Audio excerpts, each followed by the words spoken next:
Welcome to the Windows Computer and Technology channel. And in the latest Insider Rings, File Explorer actually is starting to open more archive formats.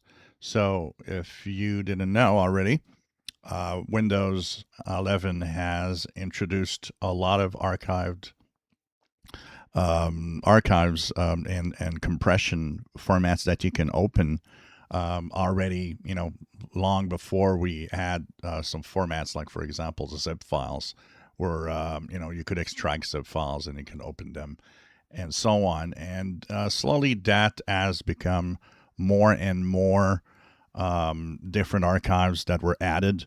RAR, now 7-zip, and GZ, and so many more. And there's more coming because there's really more that are added to the File Explorer in some of the rings. So that means that as time will go this year, you might not even need any software to open archives to check what's inside, which is pretty cool when you think that for a long time we had to download, all sorts of programs that would open all sorts of formats and archives and so on.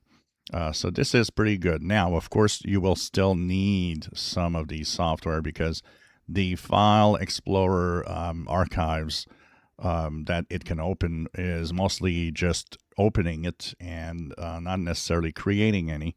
And also, if it's more complex, like a archive with a password, things like that, you might need to actually download software to manage still.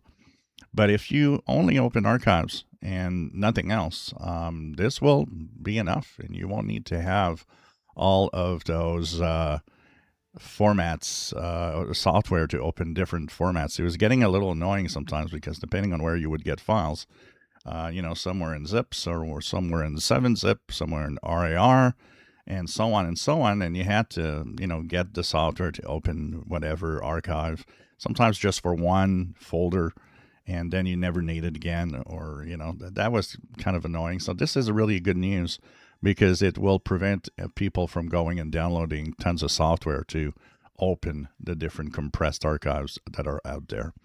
If you enjoy my videos, please subscribe, give us thumbs up. Thank you for watching.